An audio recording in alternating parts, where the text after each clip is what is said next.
ശ്രീ ജോസ് ലീബ അദ്ദേഹം tour operator കൂടിയാണ്. അവിടെ ഇപ്പോൾ ദുബായിൽ അദ്ദേഹം കുടുങ്ങിക്കിടക്കുകയാണ്. ഇസ്രായേലിലേക്ക് പോകാൻ പുറപ്പെട്ടതായിരുന്നു.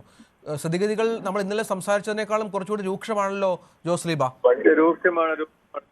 പല ഭാഗത്തും അറ്റാക്കുകൾ ഉണ്ടായിട്ടുണ്ട്. 300 ആളുകൾ മരണപ്പെട്ടു, 100ഓളം ആളുകൾക്ക് ഇഞ്ചുറി ഉണ്ടായിരുന്നു. അതായത് ചെല്ലൈ മാത്രമല്ല, ഹൈഫ, റിഷോൺ ലെസിയോൺ, ഇങ്ങനെ പല ഗാസിയ, റഹോവത്ത്, സിരിയാസ് എക്രോൺ, അങ്ങനെ പല സ്ഥലങ്ങളിലും അറ്റാക്ക് ഉണ്ടായിട്ടുണ്ട്. അതിൽ പല സ്ഥലങ്ങളിലും കെട്ടിടങ്ങൾ തകർന്നിട്ടുണ്ട്. ആളുകൾ വൻ ഭീതിയിലാണ്. ഇസ്രായേലിലെ ജനങ്ങളും അതേപോലെ തന്നെ മലയാളികളും ഇന്ത്യ എന്നുള്ള ആളുകളും എല്ലാം ഭീതിയിലാണെന്നുള്ളതാണ് അവരെ ഫോണിൽ വിളിച്ച് സംസാരിച്ചപ്പോൾ അറിയാൻ കഴിഞ്ഞത്.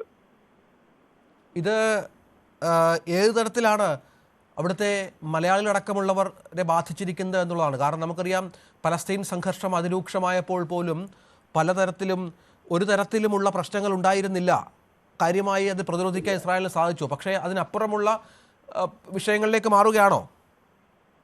ഇപ്പോഴത്തെ ഈ അയൺ ഡോണിന് പോലും കണ്ടുപിടിച്ച് തകർക്കാൻ പറ്റാത്ത തരത്തിലുള്ള അത് പ്രത്യേകതരം മിസൈലുകൾ, എനിക്ക് അതിന്റെ പേരറിയില്ല, അതിനുള്ള മിസൈലാണ്. അത് ചിലത് ഈ ഡ്രോണൊക്കെ ഹൈഡ് ചെയ്ത് പോകാൻ പറ്റിയ മിസൈൽസ് ഉണ്ടെന്നുള്ളതാണ് ചിലർ അവിടുത്തെ മീഡിയ ഒക്കെ റിപ്പോർട്ട് ചെയ്തതായിട്ട് കണ്ടത്. അപ്പൊ അതുകൊണ്ട് ആളുകൾക്കൊരു ഭയം കൂടുതലുണ്ട്. അന്നത്തേലും ഹമാസിന്റെ അറ്റാക്കിൽ ഇപ്പൊ ലെബനനിൽ നിന്നാണെങ്കിലും ഗാസയിൽ നിന്നാണെങ്കിലും ഉള്ളതിന് ഒരു ഭയം ഇല്ലായിരുന്നു. ധൈര്യമായിട്ട് ഇസ്രായേൽ നമ്മളെ നോക്കിക്കോളും, നമുക്കൊരു പ്രശ്നം ഉണ്ടാവില്ല എന്നുള്ളൊരു സംസാരമായിരുന്നു ആളുകൾക്ക്. പക്ഷെ ഇപ്പൊ അതിന് മാറ്റം വന്നിട്ടുണ്ട്.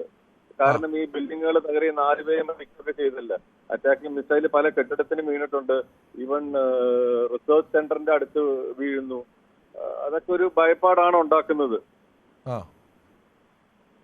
ഇതൊക്കെ ദീർഘനാൾ നീണ്ടു നിന്നാൽ ഇസ്രായേലിന് എങ്ങനെ സർവൈവ് ചെയ്യാൻ പറ്റുന്നൊരു പ്രശ്നം കൂടി ഉണ്ട്. 4 ഭാഗത്തു നിന്നും അറ്റാക്ക് നേരിടുന്ന ഒരു ചെറിയ രാജ്യമാണ് ശ്രീ ജോസ് ലീബ.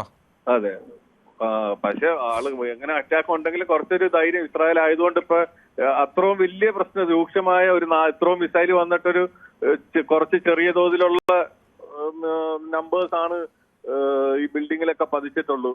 ബാക്കിയുള്ള അയൺ ഡോൺ സംവിധാനങ്ങളൊക്കെ തകർക്കുന്നുണ്ട്. സോ അത് വെയിറ്റ് ചെയ്ത് നമുക്ക് കാണണം എങ്ങനെയാണ് ഇത് മുമ്പോട്ടുള്ള ഒരു ഇതെന്നുള്ളതിനെ പറ്റി കൂടുതൽ അറിവില്ല.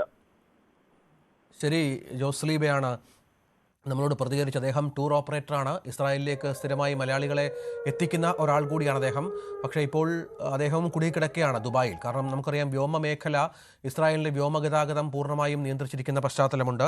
വ്യോമമേഖല പ്രതിസന്ധിയിലാണ്. തുടർന്ന് ഇത് ഏതാണ്ട് പൂർണ്ണമായും ഇത്തരത്തിൽ യാത്ര നിരോധിച്ചിരിക്കുന്ന സാഹചര്യം ജോസ് ലീബയെ പോലെയുള്ള ആളുകളെ, പ്രത്യേകിച്ച് ഒരുപാട് മലയാളികളെ പ്രതിസന്ധിയിലാക്കിയിട്ടുണ്ട്. മിഥുൻ, നമുക്ക് മനസ്സിലാകുന്നത്, നമ്മൾ ഇസ്രായേൽ പലസ്തീൻ സംഘർഷം നമ്മൾ ഒരുമിച്ച് ഈ ഫ്ലോറിലും ഡെസ്കിലുമായി റിപ്പോർട്ട് ചെയ്തിട്ടുണ്ട്. അതിനേക്കാളൊക്കെ രൂക്ഷമായ തരത്തിലുള്ള പ്രശ്നങ്ങൾ ഇസ്രായേൽ നേരിടുന്നു എന്നുള്ളതാണ്. ഒരുപക്ഷെ പുറത്തു വരുന്ന വിവരങ്ങളേക്കാൾ കഠിനമാണ് ഇസ്രായേലിനുള്ളിൽ നടക്കുന്ന പ്രശ്നങ്ങളെന്ന് മനസ്സിലാക്കേണ്ടേ?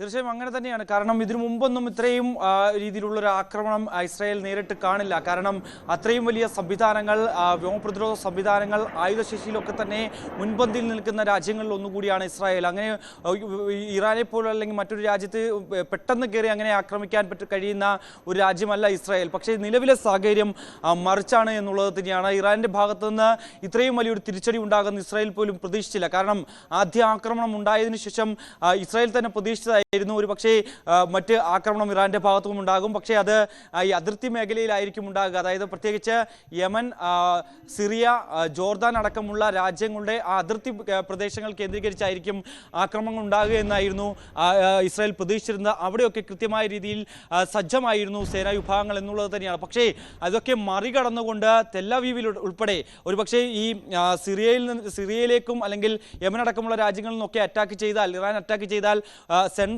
ഇസ്രായേലിലേക്കോ അല്ലെങ്കിൽ ജെറുസലേം അടക്കമുള്ള പ്രദേശങ്ങൾ